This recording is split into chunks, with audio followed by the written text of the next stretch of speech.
Bueno, mire, vamos con la ayuda del Señor, ahora sí, a revisar una vez más el asunto de la Gran Comisión.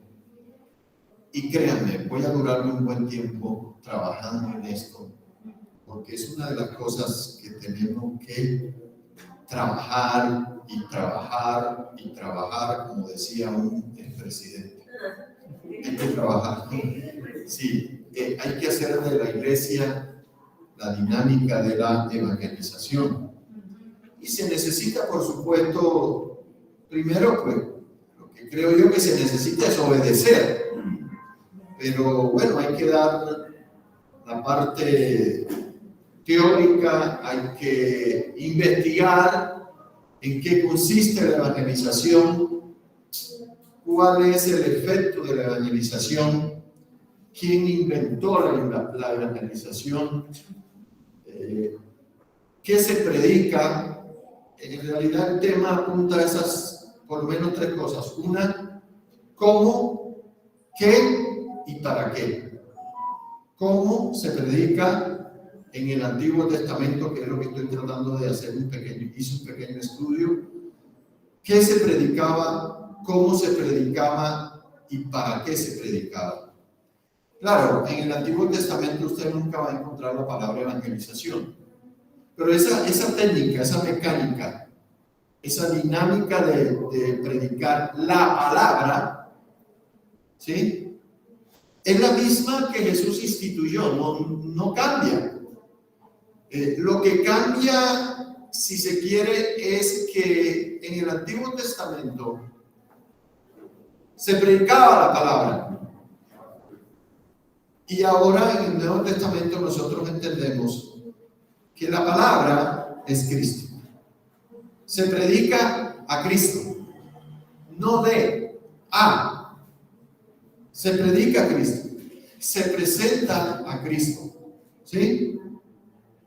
O sea que en el Antiguo Testamento el énfasis pero muy marcado era la ley de Jehová, la palabra de Dios.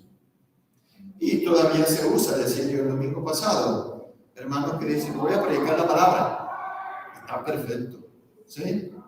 Pero no sé, siempre habla mucho de que mandamientos. Sí. Lo dirás a tus hijos, lo repetirás. Una insistencia en la palabra, ¿de acuerdo?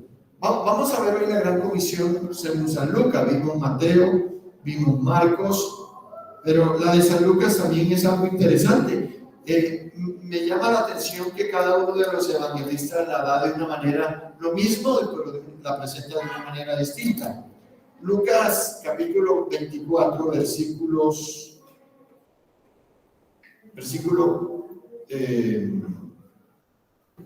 44, digamos, leamos desde el 44 hasta el 49, después que Jesús resucitó. Lucas 24, el último capítulo, dice así, 24, desde el 44. Jesús es el que está hablando cuando después que resucitó, se le apareció a los discípulos, comió con ellos y les dijo, estas son las palabras que os hablé estando aún con vosotros, que era necesario, oiga bien, que se cumpliese todo lo que está escrito de mí en la ley de Moisés, en los profetas y en los salmos. Toda la Biblia, ¿no es cierto? Eso prácticamente es toda la Biblia. Entonces, esto es interesantico, esta expresión. Les abrió el entendimiento para que comprendiesen las Escrituras, revelación. Y les dijo, así está escrito, y así fue necesario que el Cristo padeciese y resucitase de los muertos al tercer día, y que se predicase, ahí está la Gran Comisión, y que se predicase en su nombre el arrepentimiento y el perdón de pecados en todas las naciones, comenzando desde Jerusalén. Otra versión dice, y me seréis testigos en Jerusalén, en Samaria y en lo último de la tierra. Aquí el Señor dio el punto de origen de la predicación, Jerusalén.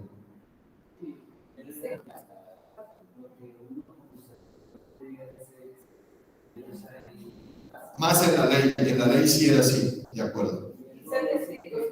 Sí.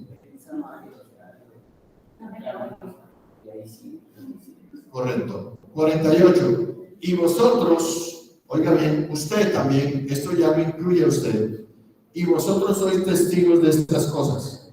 Porque en definitiva, usted es testigo hoy, después de 2000 años, de la vida, resurrección y ascensión de Cristo, ¿no? Amén. ¿Lo somos o no lo somos? Amén. Y aquí yo enviaré, ahí viene el Espíritu Santo, y aquí yo enviaré la promesa de mi Padre sobre vosotros, ya vino, pero quedaos vosotros en la ciudad de Jerusalén hasta que seáis investidos del poder desde lo alto. Esto es significativo en esto. El Señor ya les había dado el mandamiento, pero parte del mandamiento para ellos incluía que se quedaran en Jerusalén ¿hasta qué? Hasta que fuese derramado el Espíritu Santo. Esto es importantísimo en la evangelización. Sin el poder del Espíritu Santo, ninguna evangelización funciona, hermano. ¿Cierto? Sí. Era necesario que primero se derramase el Espíritu Santo, cosa que nosotros tenemos, para entonces sí salir a cumplir la gran comisión. Porque el Espíritu Santo, entre otras cosas, además que es el poder de Dios, amén. El Espíritu Santo es el poder de Dios. El Espíritu Santo también es, tanto en el Nuevo como en el Antiguo Testamento, el que tiene el trabajo de convencer de pecado al mundo. ¿Ves lo importante de la obra del Espíritu Santo? Él es el que convence de pecado. Entonces, detrás de la obra de evangelización, quien tiene la mano metida en nada más y nada menos que el poder del Espíritu Santo. Entonces, una persona llena del Espíritu Santo está capacitada para cumplir la gran comisión. Eso también es importante. Entonces, fíjense cómo funciona esto. Es una técnica, es una dinámica practicada a lo largo de los siglos, que Jesús la instituyó como un mandamiento universal, que a través de la predicación del Evangelio, las personas, aquí está el efecto de la evangelización, llegasen o se convirtiesen a Cristo. Eso es lo que procura la evangelización, volverse a Dios. Esta dinámica que yo descubrí porque la estudié, digo, no es un descubrimiento mío, sino para mí, de predicar la palabra, de enseñar la palabra, tenía como objetivo mantenernos ligados al Padre, a Dios, mantenernos unidos, Dios y su pueblo unidos, porque la tendencia del pueblo siempre era a romper esa relación y volverse a los ídolos, como las otras naciones, como ocurre en la iglesia también hoy, que la gente también se va al mundo. Entonces la palabra tenía el efecto de mantenernos ligados en un pacto con Dios, y el Señor insistía y insistía con el uno, con el otro. Ahí estaban los profetas y permanentemente logrando ese objetivo de mantenernos unidos a la ley, al pacto, para que así de esa manera siguiésemos siendo pueblo de pacto, pueblo de Dios. Ese era el objetivo de la predicación, porque o el pueblo o permanecía o se apartaba.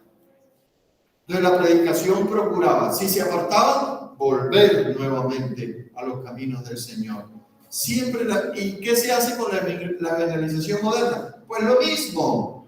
Se predica para que el hombre venga a los pies de Cristo a su señorío, a su autoridad, y sometidos permanecemos.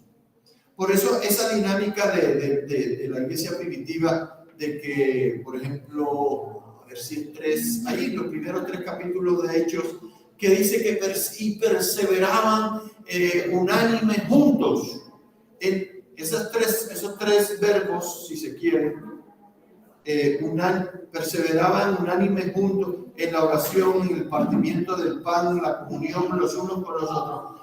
Tenía como objetivo ligar al pueblo, ligar a los discípulos para que pudiesen permanecer dentro del seno de la iglesia y ser cubiertos por el ministerio, los ministerios de la iglesia.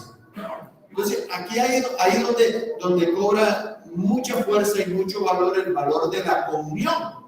Algo que nosotros mencionábamos también ayer. El valor de la comunión, esa comunión de estar juntos, compartir juntos necesidades, bendiciones, porque no solamente se comparten necesidades, y mantener el pueblo. Me acuerdo que Marcelo utilizaba una palabra, acoyuntado, es decir, ligado, íntimamente ligado, no miembros sueltos por aquí, miembros, no. La iglesia no es eso, el pueblo de Dios no es eso, porque el pueblo de Dios, si de algo está exento, es del individualismo, del egoísmo, porque esa es una forma de egoísmo. Cuando yo me aíslo, cuando yo pretendo ser iglesia descoyuntado de los demás, no. Dios diseñó la iglesia para estar, por eso es que Pablo usa el cuerpo como figura de lo que es la iglesia. Cada miembro no separado, sino uno ligado al otro y cada uno cumpliendo su función, recibiendo también el alimento que entra por el estómago o espiritualmente hablando por la palabra y el espíritu. Entonces, la iglesia es un cuerpo que funciona de una manera armoniosa, porque está dirigida por la cabeza que es Cristo y por el poder del Espíritu Santo. Esa es la iglesia, en alguna forma, pues pequeña para definirlo. Entonces, ese papel de la palabra de Dios en el Antiguo Testamento y la forma como se predicaba era para que el pueblo estuviese ligado al corazón de Dios, para que no se divorciara, porque los ataques siguen siendo muchos como hoy.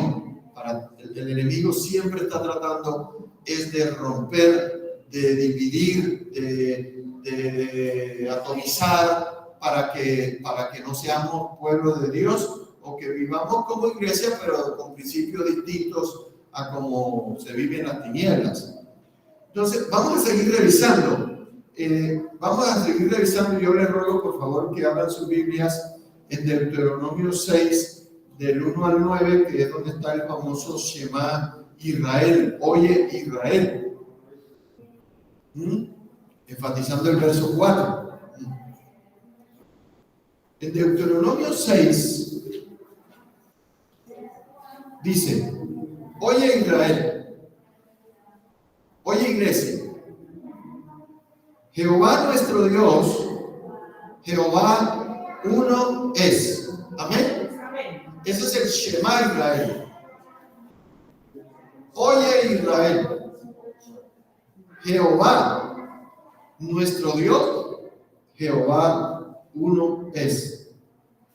Y amarás a Jehová tu Dios de todo tu corazón, de toda tu alma y con toda tu fuerza, es decir, con todo, ¿cierto?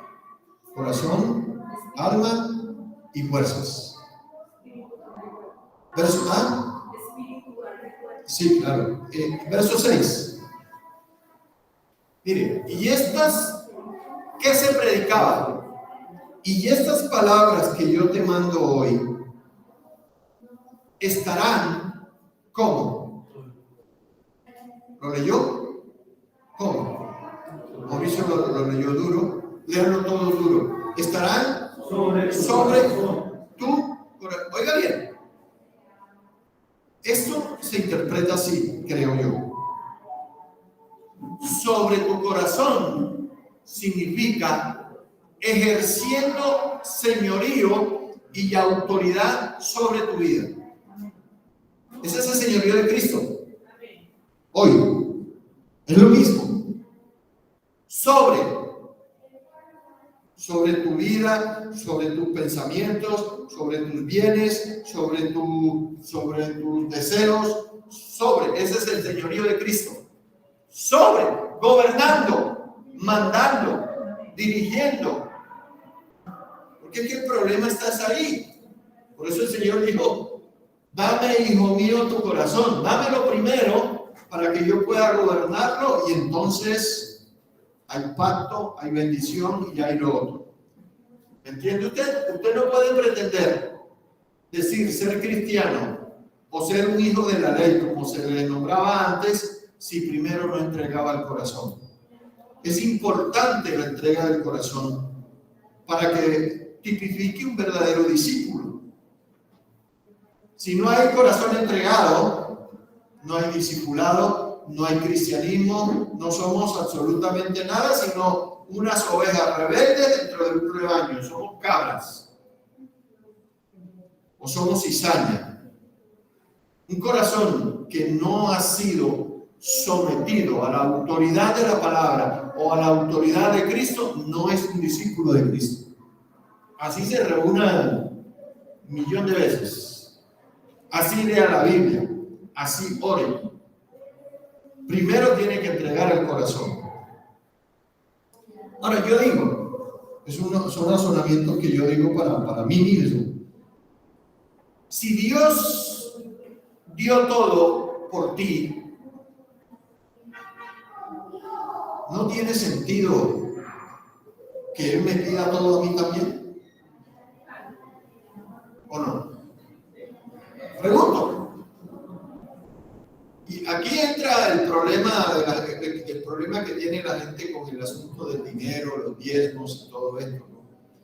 Que hay gente o hermanos que piensan que le entregan el alma a Cristo, pero no le entregan los bienes o no le entregan cosas.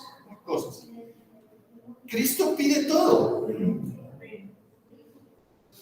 Pero lo que Cristo en realidad te pide, o que a través de la evangelización a la persona, es sometimiento absoluto a la voluntad de Dios.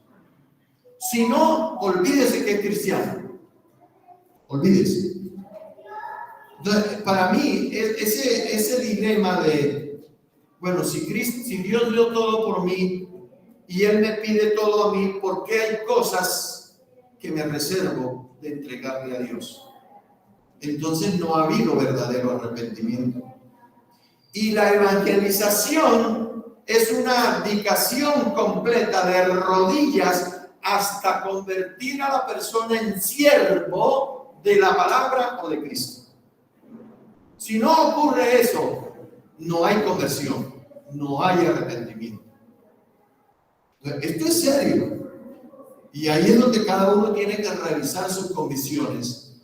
Porque entregarle a Dios de a pedacitos de la vida no funciona. No funciona. ¿Ve? Entonces aquí, en este Shema de Israel, yo encuentro que el señorío de Cristo debe estar gobernando el corazón, indicando también que Él viene a ser dueño. Por eso utiliza mucho en la figura del amo y el esclavo, ¿no? Donde el esclavo sencillamente, podríamos decir, tiene más deberes que derechos. Un esclavo casi no tiene derechos, porque eso los compró el amo. Y el amo tiene incluso potestad, autoridad, aún sobre la vida del esclavo. ¿O no es así? Esa es la figura que el Evangelio transmite cuando habla de que somos siervos de Cristo, que somos esclavos de Cristo, que somos discípulos de Cristo. Es alguien que está sometido. Y aquí es donde encuentra uno el problema siempre con el asunto de la autoridad.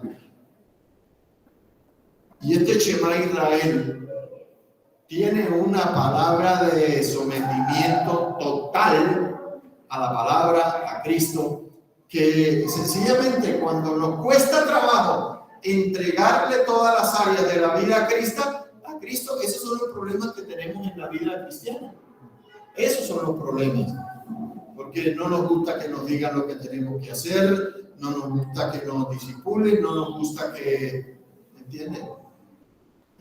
Uno manifiesta su rebeldía y está demostrando qué tan sometido a Cristo está mi corazón. ¿Entienden? Cuando yo cuestiono todo, cuando yo critico todo, cuando digo no me gusta, es muy difícil que por lo menos yo, al menos con este poco de personas que hay acá, los pueda complacer a todos. Yo no puedo, pero Cristo sí puede. Entonces, el yugo de Cristo, en realidad, Él dijo, claro, mi yugo es fácil y mi carga es ligera. Él no está imponiendo algo a la fuerza, sino por amor. Por amor. Esto es por amor. Yo vengo acá no por fulano, vengo por Él. Por amor a Él. Y si la vida cristiana mía no se traduce en eso, voy a tener problemas. Y este Shema Israel, hermano, es una gran bendición todavía. Estarán sobre tu corazón ejerciendo señorío. Y mire la dinámica. Y las repetirás a tus hijos. Discipulado. Y hablarás de ellas estando en tu casa. Eso es un grupo casero. Andando por el camino y al acostarte y cuando te levantes. Eso es evangelista. Eso es un evangelista. Y las atarás como una señal en tu mano y estarán como frontales entre tus ojos. Porque mire, ya primero habló del corazón, ahora te habla de la mente. Gobernando ahora la mente. Gobernando los pensamientos. Ahí está. Como frontales entre tus ojos. Eso es la mente. ¿Sí? Y como señal en tu mano significa el trabajo. Siendo testimonio. El trabajo, las manos y los pies. Camino los pies y las manos el trabajo. Es decir, en todo lugar, en todo momento y en cualquier circunstancia. Y la evangelización tiene esa característica, tiene que ser en todos los ámbitos de nuestro entorno, nuestras áreas de trabajo, y si los hacemos como círculos concéntricos, siempre se comienza primero por lo personal y después lo familiar, el círculo inmediato de la familia inmediata, la familia que le sigue, que son los padres, los primos, los tíos, después siguen las amistades, ya sea en el trabajo, en el barrio, y hasta el más externo, el círculo más externo, que saben cuál es. ¿Cuál es? Entre toda la ciudad, el país. No. El último es el del enemigo humano, el de nuestros enemigos. Y en realidad el mundo es eso, ¿no? ¿O no? Hay unos enemigos que nosotros nos hemos buscado y nos los hemos ganado. A veces el mismo papá, la misma mamá, la misma hermana. Porque yo conozco hermanos así que son el enemigo número uno es la mamá, el papá o la hermana. Y algunos por haberte convertido a Cristo. Pero otros son por lo que yo soy tan soberbio y tan orgulloso que me paso ganando enemistades dentro de la misma familia. Me la paso en unas batallas campales con ellos. Porque no me pongo de acuerdo por la herencia, no me pongo de acuerdo porque piensa diferente o qué sé yo. Pero ese es el orgullo de la soberbia de cada corazón. Por eso el Señor insiste, dame el corazón y yo te lo cambio. O te doy uno nuevo. En cuanto a ir hablando, como dice el Deuteronomio, por el camino, por donde vayas, a levantarte, al acostarte, me vas a acordar algo que aprendí esta semana. en pasajes similares, por ejemplo, cuando Dios le habla a Josué en Josué 1 y le dice, Por allá voy. y tendrás la ley del Señor, la meditarás de día y de noche, Allá voy. la leerás. Me parece interesante los verbos que aparecen en el original cuando dice leerla y cuando dice meditarla. Meditarla. El leerla no es Suficiente. no es como yo coger el libro y en mi mente, no, sino es y la hablarás, ¿sí? Y luego cuando dice meditarás, es un verbo muy interesante porque lo dice algo así como si fuera un animal cuando está rociando, Sí. que hace ruido. O sea, no es algo que sucede solo en nuestro cerebro, en nuestra mente. Y la palabra de Dios jamás está en nuestros oídos, según la Biblia, o en nuestros ojos, está en nuestra boca. Y el hecho de meditarlo en voz alta, de repetirlo, no necesariamente para que todo el mundo lo escuche, sino para que yo mismo recuerde y yo mismo lo medite y lo piense. Hay parte del evangelismo. Si yo en mi vida personal, yo no me repito las cosas que Dios me está diciendo ahí en la Biblia y no las medito, hablándolas, repitiéndolas, meditándolas, aprendiéndomelas, mucho menos yo voy a ir a una persona a hablar. Y me voy a convertir en un oidor olvidadizo. Y esa palabrita en Romanos, el apóstol Pablo le escribe, dice, cerca de ti está la palabra, en tu boca y en tu corazón. Cerca de ti. Y a veces la tenemos tan cerca que si somos segatones, la leemos así. Tan cerca está la palabra de Dios. Pero bueno, aquí lo notamos, ¿no? Toda esa dinámica de la evangelización, comenzando desde lo personal hasta el entorno, primero familiar, el grupo casero, y cuando andas, ahí es la forma de una evangelización, y más encima dice, y la escribirás en los frontales, en las puertas, en las manos, en toda parte, todos los días, a toda la hora y en todo lugar, y no solamente los domingos, sino a toda hora, en todo lugar.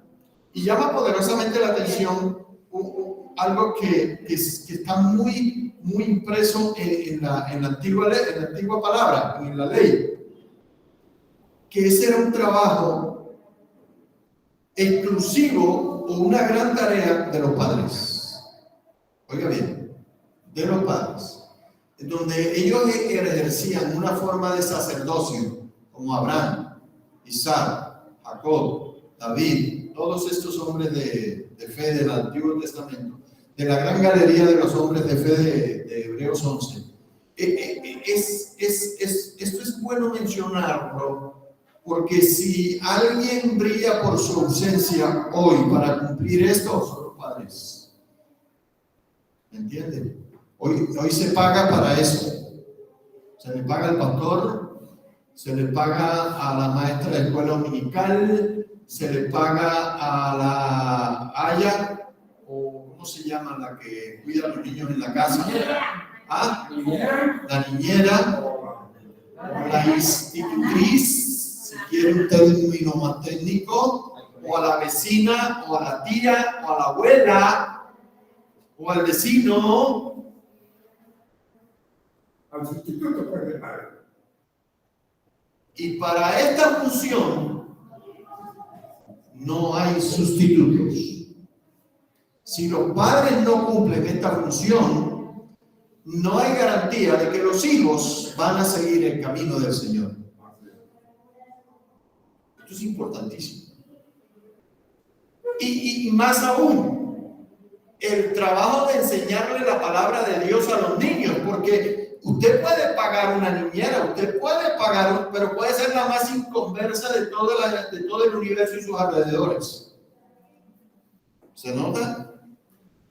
Entonces los padres aquí tienen una tarea, una obligación impuesta por ser padres y responsables de los niños, de en primer lugar enseñarles la palabra de Dios. Ya si por la circunstancia del trabajo, lo que usted quiera, tocó buscar una niñera, que eso debe ser lo excepcional, no la norma. Estoy hablando lo que uno intuye de la palabra de Dios. Yo no estoy diciendo, no, coja a la niña y bótenla y a los niños. Cada cual sabe cómo hace y cómo cumple la voluntad de Dios. Pero yo estoy hablando de lo general, no de lo excepcional. De la norma, no de la regla, no de la excepción. La obligación de formar a los hijos en los caminos del Señor es de los padres. Y aquí esto está bien claro, bien claro. Bueno, sin echar vainas, ¿no? Sin echar vainas. ¿Y sabes por qué? Porque los hijos tienen otro dilema.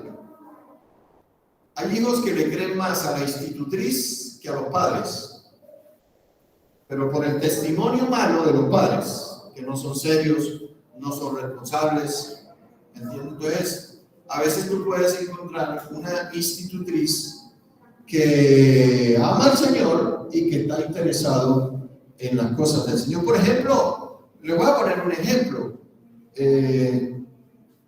Mi mujer se la pasa más con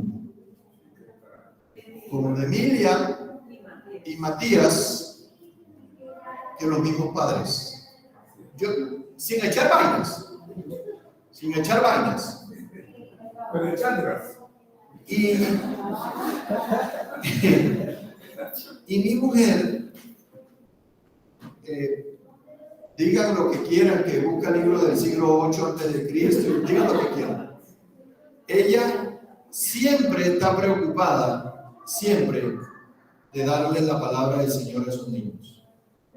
Es decir, ella por lo que es responsable y porque ama al Señor, lo hace con los hijos de otros. Pero esa es obligación de los padres. Directamente. Sí, Señor. O sea, como dicen por ahí, en ese caso, Julián y Cata contaron con suerte. Pero muchas veces no es así. No encuentran una institutriz que, aún siendo cristiana, se preocupe, que su primera preocupación sea de cumplir este trabajo de como padre, de enseñarles, instruirlos en el camino del Señor. Porque eso es lo que garantiza el futuro de una nación, de una familia o de un individuo. La palabra de Dios. Porque la palabra de Dios, entre otras cosas, es vida. Y es una vida que trasciende las generaciones, que trasciende el tiempo, porque esto está escrito en la dimensión de eternidad. Es la mente de Dios, que las cosas de Dios tienden a permanecer para siempre. Y la palabra de Dios tiene esto impreso, implícito, de que da vida y vida abundante, y que tiene la garantía y la promesa de que va a trascender aún después de mi generación. Hay una promesa en Isaías 59:8 por ahí, donde el Señor dice: y esta palabra estarán sobre ti, sobre tus hijos y los hijos de tus hijos, hasta la tercera y hasta la cuarta generación. Oiga, hermano, esa es una belleza de promesa. Yo la tengo escrita, la tengo subrayada 1,000 veces. Eso no pasa. No, hermano, con magia. Eso no muere conmigo. Cuando tú siembras esto, cuando tú evangelizas, eso lleva visos de eternidad dentro de la vida eterna para las personas, y que también ese legado, ese testigo, pase de generación en generación. Desde la bendición que tiene la evangelización, que tiene transmitir la palabra de Dios. Entonces, aquí el reto que tienen los padres es completamente importante. Ahora, por ejemplo, miren nomás, digamos, ahí está Andrea, Mauricio y Andrea. Mauricio come 3 veces más que yo y tiene 3 estómagos. Y resulta que ahí están ellos dos, ¿cierto? Están acá. ¿Y dónde están los niños? Allá. No es que esté diciendo que esté mal. Ellos tienen que hacer su parte en el hogar, en la familia. Pero cuando vienen acá, no quedan sin cobertura. Es tan importante esto que ellos llegan acá y ahí hay unas niñas con un llamado, con un ministerio, con una responsabilidad y con un amor incondicional que lleva a los niños allá a darles la palabra, a buscar la forma de también darles la palabra de Dios. Pero esa palabra, aunque cumpla un efecto en la persona o en el niño, no es lo mismo cuando el padre recurrentemente le está hablando la palabra, de los caminos del Señor, de las enseñanzas de la palabra. Instruye al niño en su camino y aun cuando fuere viejo, no se apartará de él. Hermano, o es carreta o es verdad. Y yo digo que es verdad. Yo hago la diferencia. Entonces, ven lo importante. Mire, con un sencillo ejemplo, para eso existen las escuelas dominicales. Pero la escuela dominical, ni el líder, ni el pastor, jamás pueden ser el reemplazo de un padre que instruye a sus hijos que dice que ama. Un padre que no le da la palabra de Dios a sus hijos no lo ama de verdad, aunque le dé todos los juguetes que quiera. A mí me llama la atención que Santiago cada domingo viene con un arma diferente acá. Y cada vez más grande. Hoy trajo una ametralladora así de grande, yo no sé a quién iba a acabar, hermano. ¿Sí me entiende usted? Pero repito, usted le puede dar todo lo que el niño quiera, todo lo que usted pueda. Pero si usted no le da palabra de Dios, si usted la palabra de Dios que usted le da a su hijo es sobras, minucias, entonces su hijo va a tener problemas cuando se tenga que enfrentar a una sociedad peor de la que estamos viviendo hoy en día. Entonces, esa es la idea, permanecer apegados a Dios y alejados del mundo. Apegados a Dios y alejados del mundo. Ese es el efecto de la evangelización y es el efecto de la palabra de Dios en nuestro corazón. Amén. Eso digo yo. Dice Deuteronomio 5:33 en el mismo sentido: andad en todo el camino. Mire esta palabra nueva: andad en todo el camino que Jehová vuestro Dios os ha mandado, para que viváis y os vaya bien y tengáis largos días en la tierra que habéis de poseer. Entonces fíjense que la palabra de Dios aquí aparece como camino. Y a mí me llega a la memoria de alguien que dijo: yo soy el camino. Yo soy el camino. Inmediatamente toda la palabra en Cristo se cumple. Jesús dijo: yo soy el camino. Es decir, síganme y yo los guío a buenos pastos, a la vida eterna. El Evangelio tiene implícito esto, esa capacidad de guiar, de conducir, de cumplir el efecto que dijo David en el Salmo 119: lámpara es a mis pies tu palabra y lumbrera a mi camino. Hermano, eso no es una expresión poética, esa es una verdad bíblica fundamental en donde transforma la vida y la guía. ¿Ah? Poder. Ese es el poder del Evangelio que descubrió Pablo. Esa capacidad que tiene la palabra y el Evangelio de transformar, de cambiar, de guiar, de dar vida, de infundir fe en el corazón de las personas. Y lo que citó Cristian, porque se me adelantó un poco, que está bien, para que se dé cuenta uno como cuando uno está en la onda, cómo va llegando a las cosas. Josué 1:7, también el efecto de la palabra y qué se predicaba en ese tiempo también. Dice el Señor a Josué: Josué tenía una gran tarea. Humanamente hablando, Josué tenía una tarea imposible. ¿No es cierto? Conquistar la tierra de Canaán y darla en posesión al pueblo de Israel. Eso no era una tarea fácil, humanamente hablando. Porque si se quiere, los pueblos que estaban en la tierra de Canaán eran más fuertes y poderosos que el mismo ejército de Israel, que era un pueblo peregrino. Unos estaban establecidos en la tierra y el otro no tenía tierra. O sea, ya ahí tenían una pérdida, si se quiere.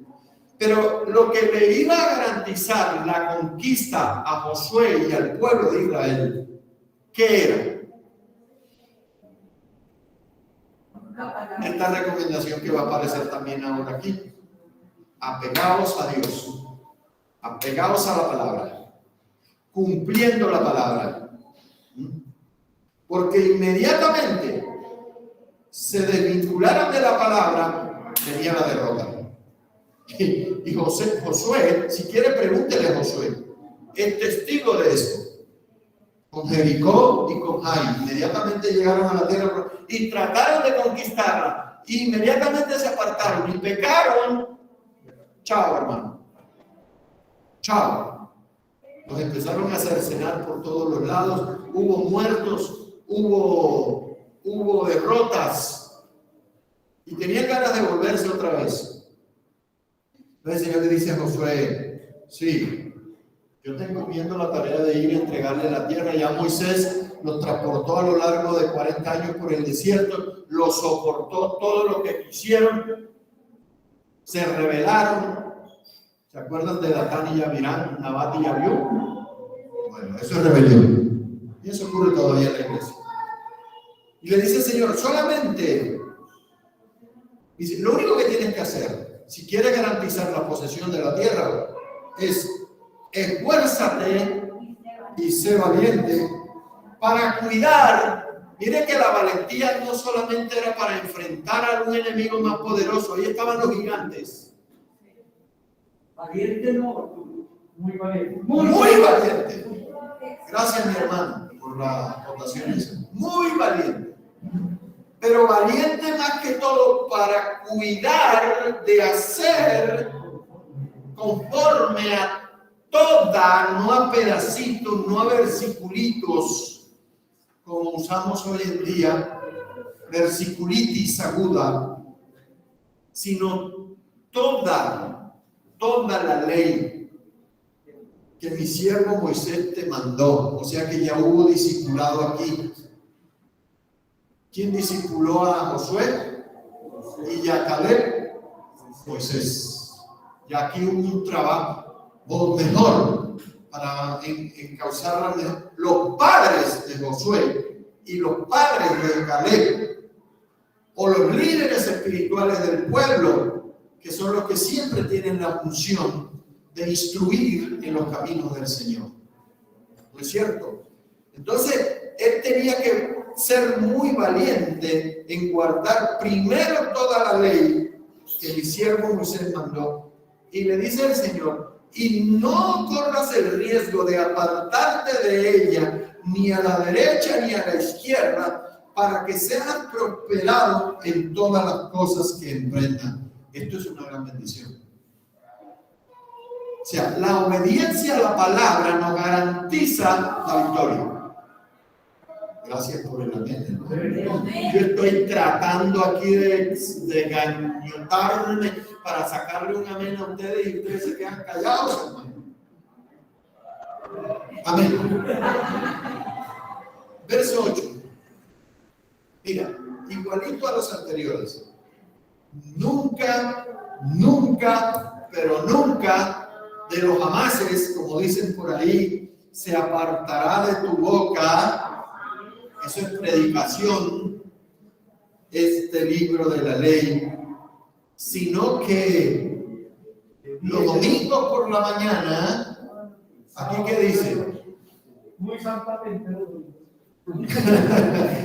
sino que de día y de noche meditarás en él para que guardes y hagas conforme a todo lo que en él está escrito, porque entonces harás prosperar tu camino y todo te saldrá bien. Es lo mismo del 7, lo mismo del 7. Aquí hay un respaldo, aquí hay una garantía, y el respaldo es guardar, obedecer y meditar la palabra del Señor. Ese es el efecto del discipulado.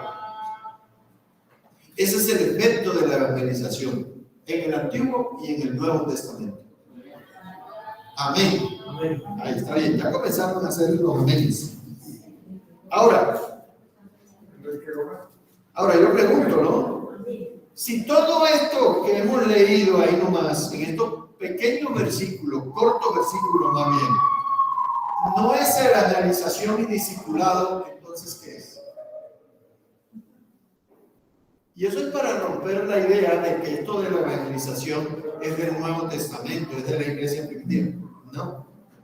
Como digo yo, esto es más viejo que andar a pie. Esto ya fue ensayado. Esto que Jesús nos mandó ya fue practicado, eso fue a los laboratorios celestiales y se ensayó una y otra vez, y el pueblo de Israel fue como el taller de la evangelización, y funcionó en el pasado y funciona hoy y funcionará mañana, porque es un invento de orden divino. Esto no es humano, esto es de Dios. Por eso se necesitó el Espíritu Santo para que funcionara. Y el Espíritu Santo fue el que inspiró a estos mismos hombres. Él ha estado presente a lo largo de toda la historia para cumplir esta función. Y noten que siempre el énfasis es la palabra, ¿no es cierto? Y eso para significar que lo que se predica es la palabra. ¿Amén? Amén. Toca sacárselos.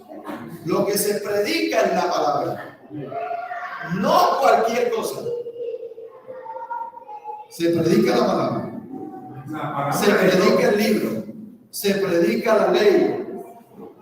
Y este es el éxito de la evangelización aún en el tiempo anterior y hoy. Que cuando se predica la palabra, esa misma palabra tiene un poder que Pablo menciona para transformar, cambiar y producir convicción de pecado y producir arrepentimiento. Y después discipulado. El poder de la palabra. Pero hay que volver a la palabra. Nosotros acá hace años vimos un tema que se llamó así: volver a la palabra. Hay que volver a la palabra. Hay que aprender a predicar la palabra. Hoy hay que aprender a presentar, a conocer a Cristo y a presentar a Cristo. Hay que aprender. Y creo que vamos a volver a esa tarea de cómo presentamos a Cristo. Cuando yo me encuentro con alguien, digamos el hermano Ferney está con alguien que yo no conozco y yo me encuentro con el hermano Ferney, inmediatamente me dice, mire, me presento a, y me presenta a esa persona que yo no conozco. Eso es lo mismo con Cristo. Pero a esa persona yo no la conozco, pero yo tengo que presentar a alguien que conozco. Porque ¿cómo voy a presentar a alguien que no conozco? Pues hay que conocer a Cristo.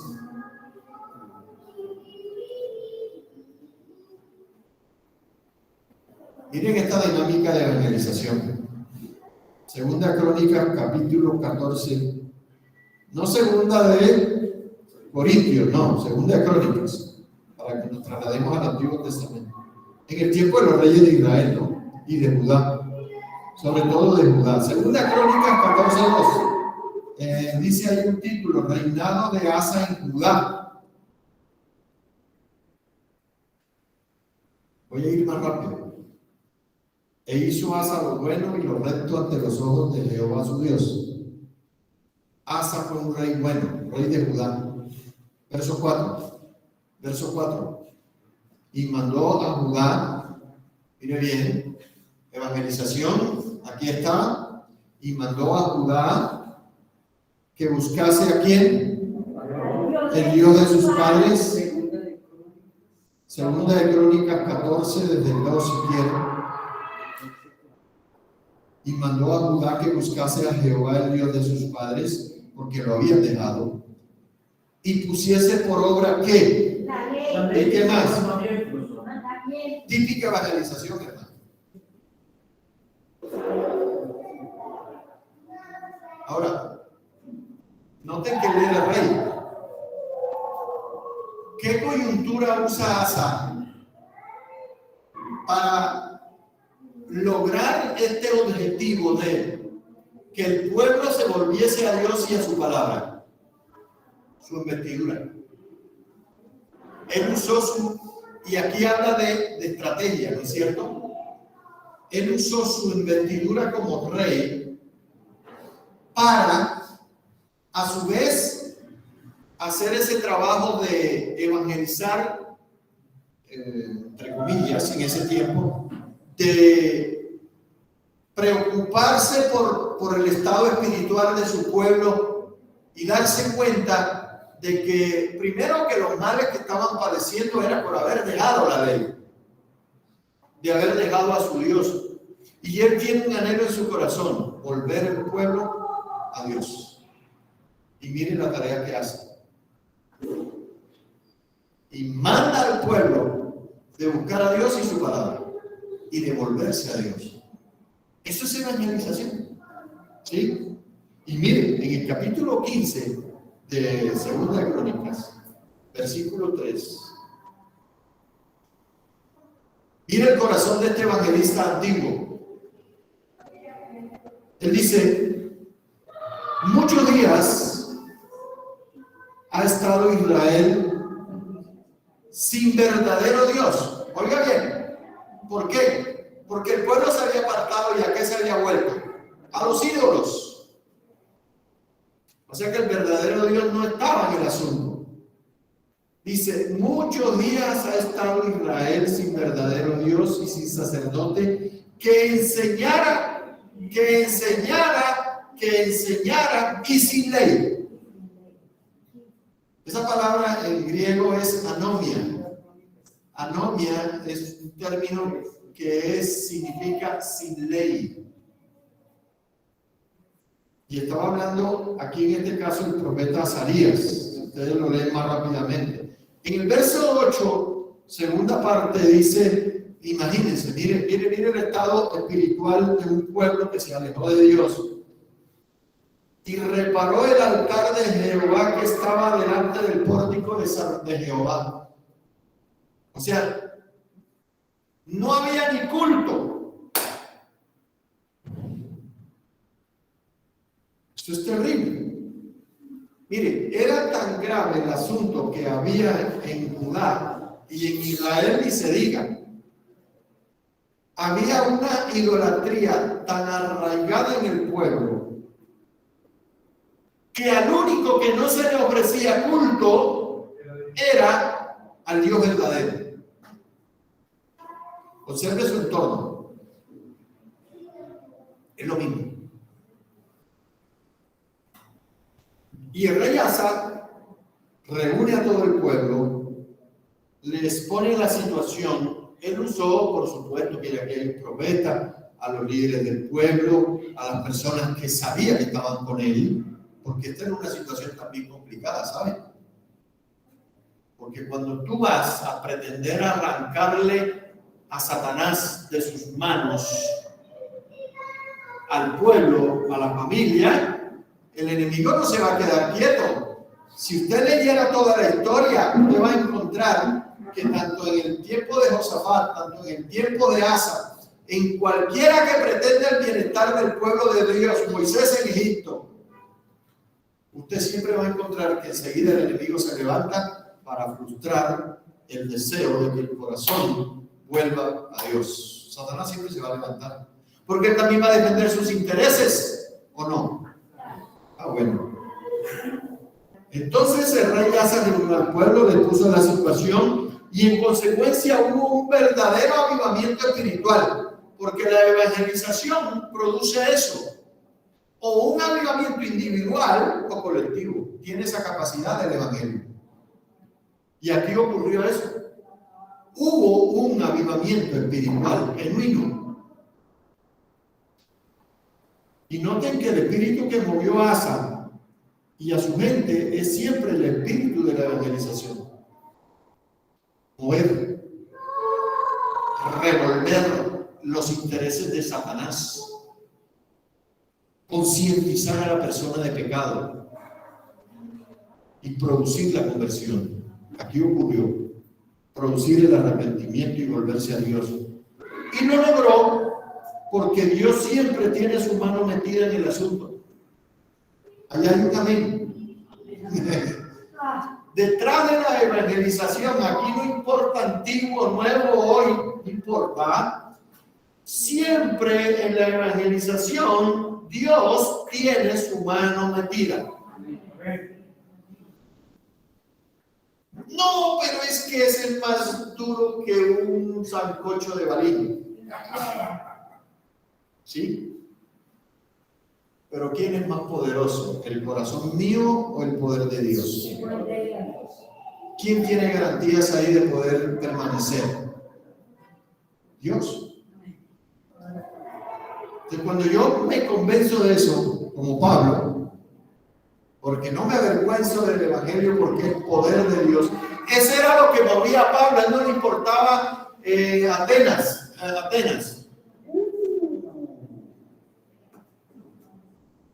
Y un cartelito al Dios no conocido.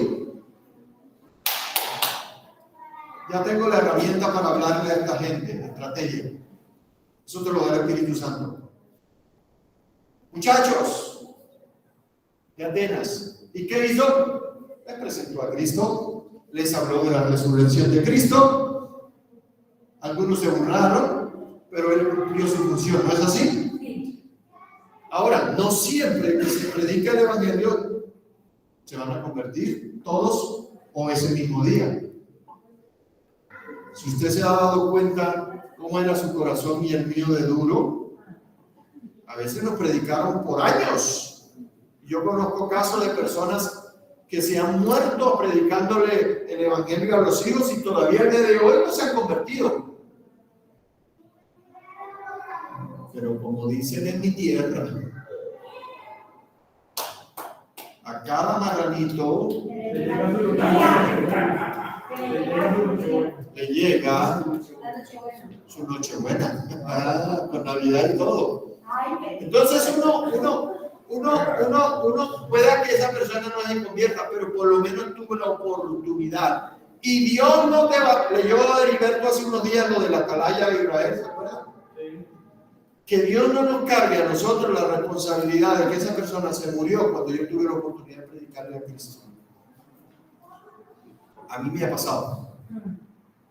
A mí me ha pasado ese sentimiento de culpa porque yo perdí una oportunidad de predicarle a esa persona antes que se muriera.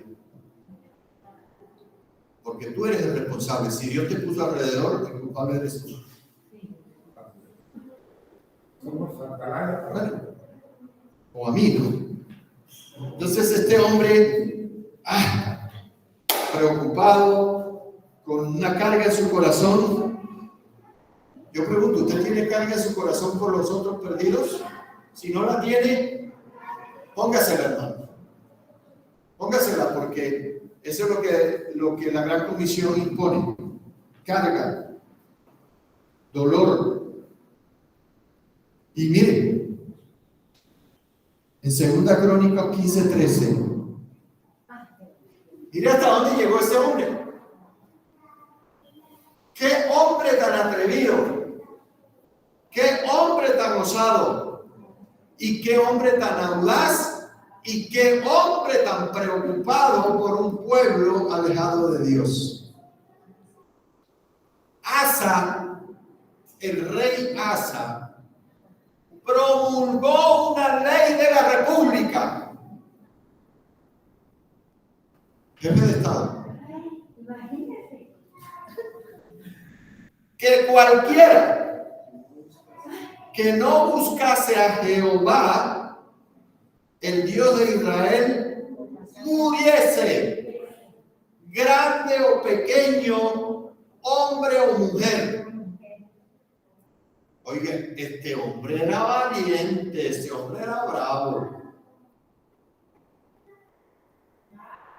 ¿Ustedes qué creen? ¿Cómo hace de falta en Colombia que este mandamiento, que esta ley cobre vigencia? Porque ya eso está legislado, hermano. Esta es palabra de Dios. No, lo que usted quiera. No, aquí, eso ya es un extremo. Aquí era que persona de Judá que no buscase al Señor, chao. Esto se llama evangelización por obligación, conversión obligada, por decreto. A tiempo y a destiempo. Este hombre sabía el poder de la palabra. Yo supongo, ¿no? Él no quería matar a nadie. Y la gente del pueblo tocó, como dicen acá, tocó reunirse, tocó ir, tocó leer la palabra, tocó. No, dice que comerán con alegría. Porque no hemos leído el efecto de esta ley de la República, que no hubo una conversión obligada, sino que produjo un efecto de conversión en la gente genuino. Léalo, Mauricio, por favor, porque ya la encontró. Y juraron allá a Jehová con gran voz y júbilo, al son de trompetas y de bocinas. Todos los de Judá se alegraron de este juramento, porque de todo su corazón lo juraban y de toda su voluntad lo buscaban, y fue hallado de ellos, y Jehová les dio paz por todas partes. Aleluya, hermano, qué belleza. Fíjense que uno deja la pausa, pero uno sigue leyendo. ¿Y sabe cómo se llama eso? Eso es avivamiento. Eso es avivamiento genuino. Aunque parecía que los motivos de Asa eran bastante egoístas y bastante crueles, resultó que le funcionó al hombre, le sonó la campanita y el hombre dijo: vamos a impactar al pueblo. Es que cuando el pueblo está sumido en la idolatría, en la miseria, algo como esto funciona. Funciona. Vean. Y dice que con voluntad, con buen corazón, con ánimo y con júbilo, el avivamiento. Vino el avivamiento, hermano. Oiga, qué evangelista tan poderoso era Asa. Yo pregunto, ¿usted había leído eso? Es probable que sí, que usted le haya pasado la revista a eso de pronto con otra óptica, otra objetiva. Pero desde el punto de vista de qué se predicaba y cuál era el efecto de la predicación en el Antiguo Testamento, mire.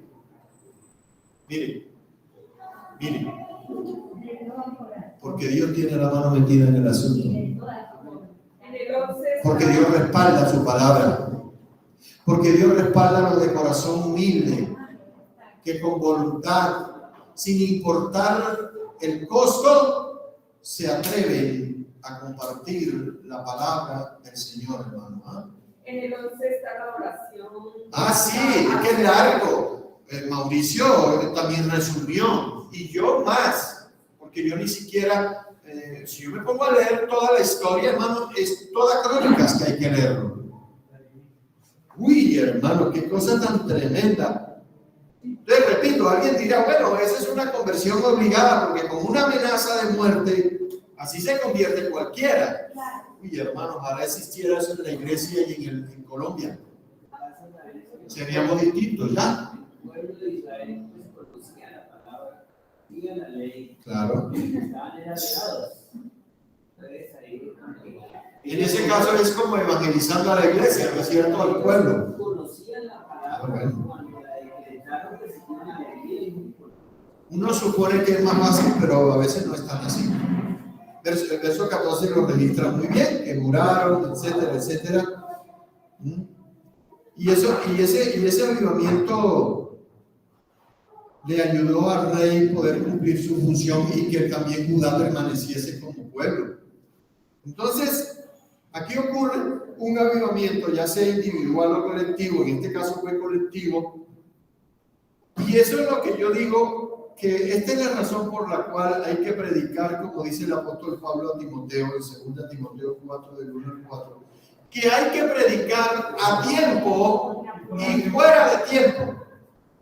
Y fíjense que, aunque ahí en 2 Timoteo no existe como esa ley de la república, que el que no crea, chao, tiene implícita la misma fuerza, porque dice el apóstol Pablo, a tiempo, fuera de tiempo, instruye, redarguye, reprende, exhorta.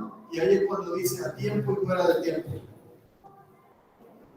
O sea que el tiempo para la predicación es siempre cualquiera. Haya bonanza o no haya bonanza, haya escasez o no haya escasez, haya pandemia o no haya pandemia, gobierne quien gobierne Petro o gobierne la otra o el otro, no importa, es en todo momento. Y para el domingo próximo, si el Señor lo permite, porque aquí no solamente en Crónica está Asa, sino que también hay otros reyes que siguieron el mismo ejemplo, porque fíjense que el ejemplo también forma, el ejemplo también anima. Josafat, por ejemplo, hizo lo mismo para el próximo domingo. Y Asa fue el padre de Josafat. Como dice por ahí el dicho, de tal padre, tal astilla, ¿cierto? Él dijo, a mi papá le funcionó, yo también voy a hacer lo mismo. Nos vemos el próximo domingo a la misma hora y por el mismo canal. Y un saludo allá a los que nos ven. Y en este mismo lugar, para que veamos que la palabra de Dios funciona siempre. Amén. El Señor les guarde, el Señor les multiplique, el Señor les provea, el Señor les ama mucho.